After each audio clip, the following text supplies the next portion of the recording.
రాజ్యసభ ఎన్నికల ముందు TDP MLA Ganta శ్రీనివాసరావుకు YCP ప్రభుత్వం షాక్ ఇచ్చింది. గతంలో విశాఖ స్టీల్ ప్లాంట్ పోరాటానికి మద్దతుగా గంటా పంపిన రాజీనామా లేఖను అసెంబ్లీ స్పీకర్ ఆమోదించారు. 2021 ఫిబ్రవరి 12న తన ఎమ్మెల్యే పదవికి రాజీనామా చేస్తున్నట్లు స్పీకర్కు గంటా లేఖ రాశారు.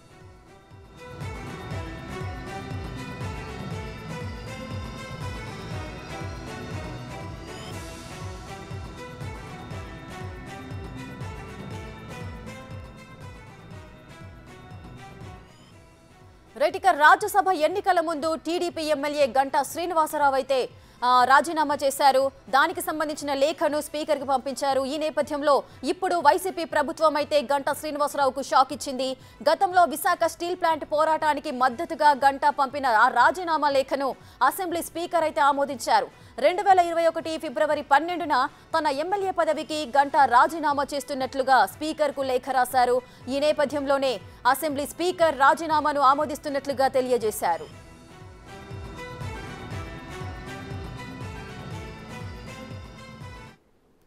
మరింత సమాచారం మా ప్రతినిధి రాజు అందిస్తారు. రాజు, చెప్పండి. టీడీపీ ఎమ్మెల్యే గంటా శ్రీనివాసరావుకు వైసీపీ ప్రభుత్వం అయితే షాక్ ఇచ్చింది. అప్పుడు విశాఖ స్టీల్ ప్లాంట్కు సంబంధించి ఆయన రాజీనామా లేఖను సమర్పించారు. ఇప్పుడు వైసీపీ ప్రభుత్వంకి సంబంధించి ఆ అసెంబ్లీ స్పీకర్ అయితే రాజీనామాను ఆమోదిస్తున్నట్లు చెప్పారు. ఈ రాజీనామా ఆమోదానికి సంబంధించి ముందే గంటా ఎక్స్పెక్ట్ చేశారా? ఆయన స్పందన ఏ విధంగా ఉంది? అంటే ముఖ్యంగా చూస్తే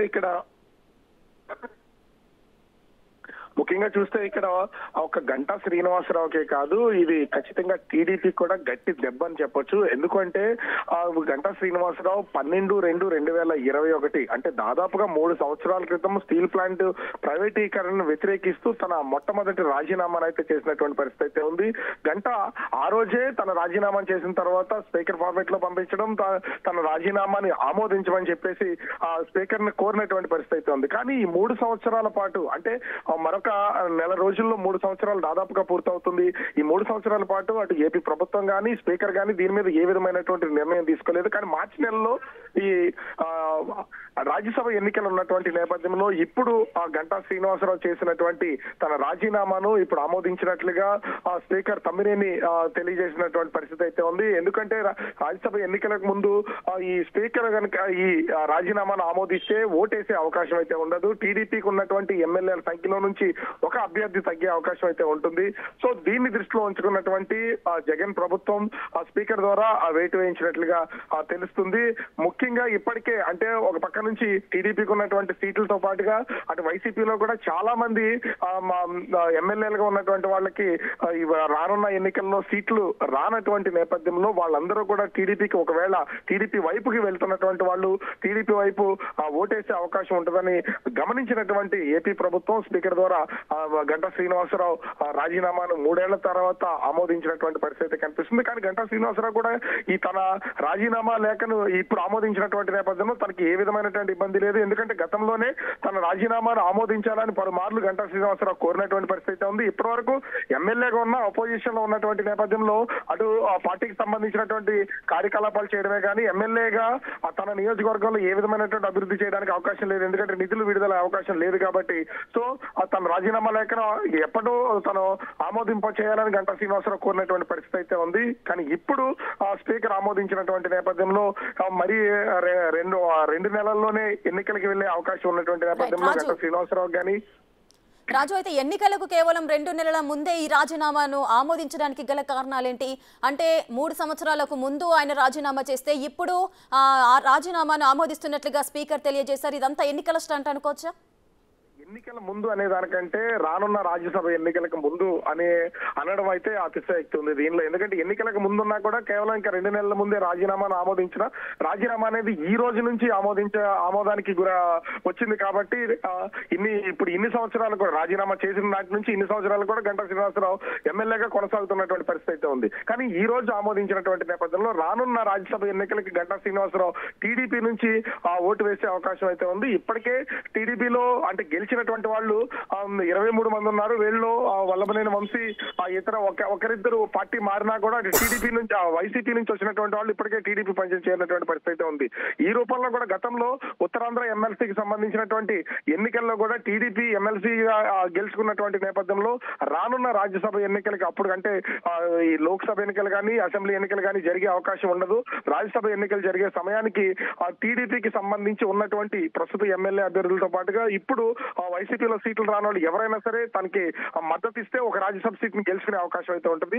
దీన్ని గుర్తించినటువంటి వైసీపీ అధిష్టానము ఒక్కరు తగ్గినా కూడా అది వైసీపీకి కలిసి వచ్చే అవకాశం కావడంతో అటు ఖచ్చితంగా గంటా శ్రీనివాసరావు తన రాజీనామాను కోరారు కాబట్టి దాన్ని ఆమోదించినటువంటి పరిస్థితి అయితే కనిపిస్తుంది. ముఖ్యంగా చూస్తే గంటాకి వచ్చినటువంటి ఇబ్బంది అయితే లేదు, కానీ టీడీపీకి మాత్రము ఈ రాజీనామాను ఆమోదించడం అనేది ఒక గట్టి దెబ్బగానే చూడాలి. ఎందుకంటే గంటా శ్రీనివాసరావు మరొక 2 నెలల్లో తన ఎన్నికలకు వెళ్తారు కాబట్టి గెలుపోవటం అనేది జరగబోయే ఎన్నికలను బట్టి ఉంటుంది. కానీ రాజ్యసభ ఎన్నికలు మరి 2 నెలల్లో వచ్చే అవకాశం ఉన్నటువంటి నేపథ్యంలో టీడీపీ ఒక సీటును కోల్పోవడానికి ఒక్క ఓటైనా ఖచ్చితంగా అవసరం అవుతుంది. ఆ నేపథ్యంలో టీడీపీకి గట్టి దెబ్బని అనుకోవాలి. మరి దీని మీద గంటా శ్రీనివాసరావు ఏ విధంగా రెస్పాండ్ అవుతారా అనేది చూడాలి. కానీ స్టీల్ ప్లాంట్ ఉద్యమం కోసం 3 ఏళ్ల క్రితం చేసినటువంటి రాజీనామా అనేది ఇప్పుడు ఆమోదించినటువంటి పరిస్థితి అయితే ఉంది.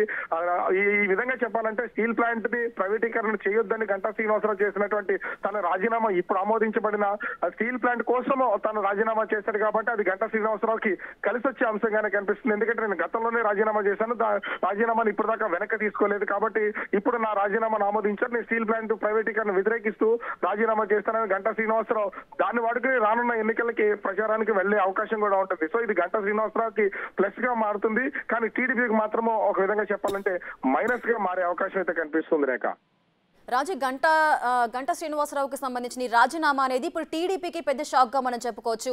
అంటే ఇప్పుడు 3 సంవత్సరాల తర్వాత ఆమోదించారు కాబట్టి ఇప్పుడు టీడీపీ దీన్ని ఏ విధంగా తీసుకునే అవకాశాలు ఉన్నాయి? దీనికి సంబంధించి వ్యతిరేకంగా ఏమైనా చర్యలు తీసుకోవచ్చా?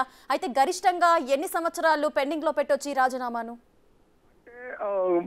రాజీనామా చేసిన తర్వాత దానికి ఒక టైం పీరియడ్ అనేది ఉండదు. 6 నెలల్లోపు ఖచ్చితంగా రాజీనామాని ఆమోదించే అవకాశం అయితే ఉంటుంది. కానీ స్పీకర్ తన నిర్ణయాధికారం అనేది ఎప్పుడు ఆమోదించాలి, దీన్ని రాజీనామాని ఆమోదించి లేదా సస్పెండ్ చేయాలనేది స్పీకర్ కి సంబంధించినటువంటి విషయం. స్పీకర్ అనుకుంటే రాజీనామా చేసిన మొదటి రోజే రాజీనామాని ఆమోదించే అవకాశం అయితే ఉంటుంది, లేదా దాన్ని ప్రొలాంగ్ చేసినా కూడా చేసే అవకాశం అయితే ఉంది. కానీ ఇప్పటి వరకు అటు గంటా శ్రీనివాసరావు నుంచి ఏ విధమైనటువంటి ఇబ్బందికర వాతావరణం ఏపీ ప్రభుత్వానికి కానీ వైసీపీ కానీ వచ్చినటువంటి పరిస్థితి అయితే లేదు. కానీ రానున్నది రాజ్యసభ ఎన్నికలు కావడంతో ఖచ్చితంగా ఇది ఏపీ ప్రభుత్వానికి వైసీపీ కూడా ఒక గట్టి దెబ్బలాగా కనిపించే అవకాశం అవుతుంది. ఈ నేపథ్యంలోనే గంటా శ్రీనివాసరావు సంబంధించినటువంటి రాజీనామాని ప్రస్తుతం అయితే స్పీకర్ ఆమోదించారు.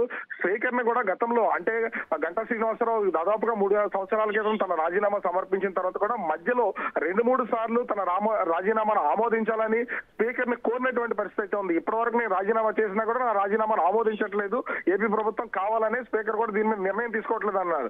కానీ ఇలాంటి టైంలో మాత్రము స్పీకర్ నిర్ణయం తీసుకుని అటు వైసీపీకి ఏపీ ప్రభుత్వానికి అనుకూలంగా ఉండేలాగా ఈ నిర్ణయం అయితే తీసుకున్నట్లుగానే తెలుస్తుంది.